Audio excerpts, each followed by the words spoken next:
sourdough waffles. Look at the holes. Hi, and welcome back to my YouTube channel. Today we're gonna make sourdough starter discard waffles. This is what you can do with like all of the sourdough starter that builds up while you've been making your starter, and so you don't have to like pour it down the sink or pour it in the trash. Also, don't pour it down the sink because that's not good for your pipes and you don't want to clog them. Anyways, so we're gonna take this sourdough starter and make it into waffles. Here's what you will need. 2 eggs, milk, you can also use non-dairy milk, sourdough starter, vanilla sugar or vanilla extract, and then I use a combination of rye and all-purpose flour, baking soda and baking powder, salt, sugar, and a little bit of butter. So let's get into the recipe. First, you're gonna take your 2 eggs and then crack them into the bowl. Then you want to pour 1 cup of milk or non-dairy milk into the bowl. So 1 cup is going to be 245 grams of milk. Okay, so I've always wondered, like, do people shake their milk to get it all incorporated before they pour it? Because I always do it, but then one of my friends in Sweden, he thought it was really weird. And then they also had like cartons of milk, so if I shook it, it would kind of just like fly everywhere. But also I don't really drink milk, so just food for thought, you know? Now you're gonna do 1.5 cups of sourdough starter after you stirred it down. It really depends on your sourdough starter, like how heavy it is, but I'm just gonna add around 250 grams of starter. And so it reduced it from like here all the way down to here, which is much more manageable, and that's what I like. Then you can add vanilla. You can put in like a teaspoon or something. I'm just gonna put this much in. That might be more than a teaspoon, who knows? And you just wanna mix it together. So this recipe is from theperfectloaf.com, and I'll link it down below. And this is originally their pancake recipe, but I just use it for waffles. Like, they also have a waffle recipe, but that one you have to like leave overnight and really plan ahead for. So I'm just not really into making that one. Okay, and this is what it looks like right now. It's like quite watery, but that is because my sourdough starter is still like in the developing stages.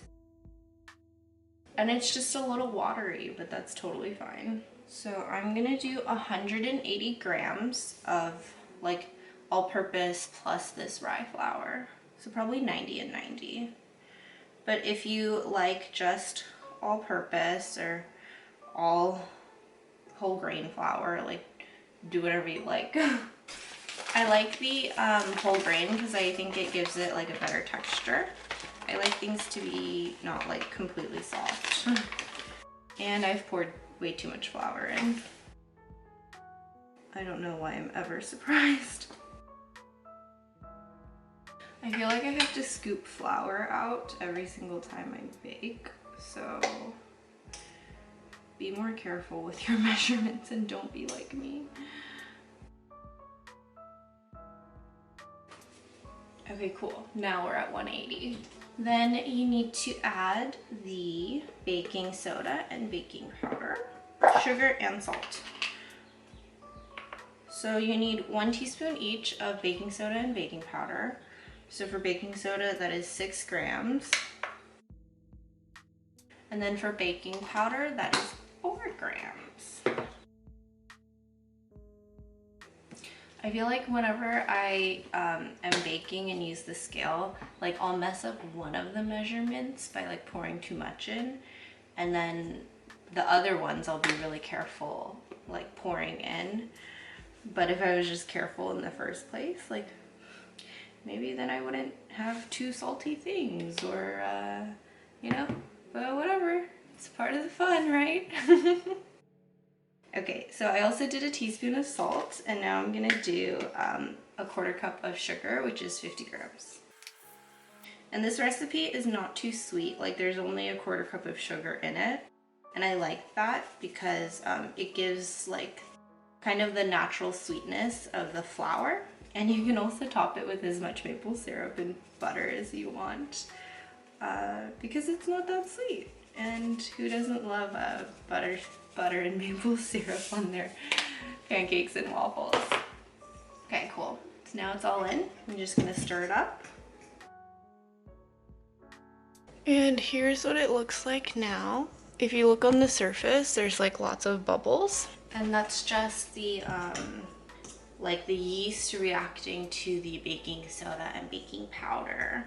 The recipe says you need half a stick of butter, but I think I only have like 2 tablespoons. So we have our butter. And then since I only have 40 grams of butter and I'm supposed to use 60 grams of butter, I'm just going to put the rest of that in oil. But the thing about like going between oil and butter is that you need less oil than you need of butter. I'm gonna use 40 grams of butter, and then the remaining 20 grams of butter, I'm gonna multiply that by 2/3, get like 13 grams, and then put that in oil in the recipe. Just because like basically with this recipe, you just need some fat in there to keep it from getting dry. The structure of the fat like doesn't matter that much because it's melted butter, and then oil is like a similar consistency. So yeah, we're gonna use oil. If you don't have any butter at all, I've also just used oil and it's been completely fine. Cool. It's really good. I like using olive oil in my baked goods if it's like just substituting with melted butter. Actually, I did make a olive oil cake recipe, and then I'll just like put that here. But that one's really good, and it's also vegan, so you guys should definitely check that out if you haven't already. And then now you just mix it all together and pour it in. And then even in the time it took me to like melt the butter and stuff, the texture of the what is this, batter has really changed. When I poured it in, there was lots of bubbles, and it's just getting like more aerated and stuff. And that's the main thing I like about these sourdough waffles, is just that I feel they're not as dense. I can see the actual bubbles inside, and then I think that makes for like a crispy yet fluffy sort of waffle, which I love. I actually don't really like Belgian waffles that much. I think they get to be like, I don't know, it's just like a weird texture to me. I think I have this thing with textures, but these are my favorite types of waffles. Like, I will not go out and get waffles. Okay, honestly, I won't go out and get a lot of things, but like waffles, hands down, will not go out for, because I can make better waffles at home. Anyways, now I've gone on a little rant about that, but here's what it looks like now. It's like a nice thick texture, and that's just what we want. And there are a few bubbles on the surface, which is good. So now I'm just gonna put a towel on it and leave it for 30 minutes to rest while the yeast gets like nice and active. And then we'll make waffles right after. See you soon.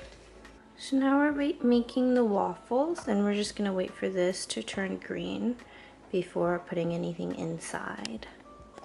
This is what the waffle mixture looks like now. It's gotten much thicker. This is just the texture that we want, and there's lots of little bubbles inside, which is perfect. So now the waffle maker is green. Usually I like my waffles a bit crispy on the edge, so I'll let it go a little bit longer after this turns green. So you just wait for it to turn green again, and they'll be done. So now we have our waffle. And so, oh, that's steamy. But here is our waffle. And it's nice and crispy and light and fluffy. And if you listen, it's nice and crispy.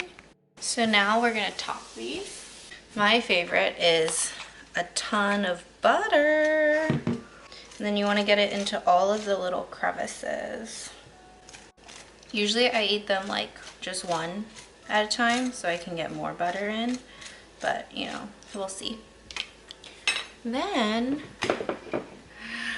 maple syrup. And you have to get the original maple syrup because pancake syrup does not do it any justice. And I really like maple syrup.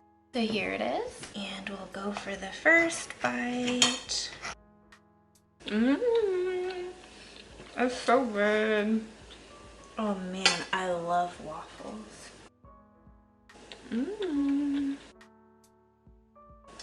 I wanted to show you guys the holes, but I don't think you can see them quite yet. But it's really tasty. So, I'm gonna finish these waffles. I hope you guys like the recipe. If you want to look at my sourdough series, I'll just like leave it somewhere here. I hope you guys will like and subscribe. So like the video and then subscribe to my channel. And then I'll see you guys next time.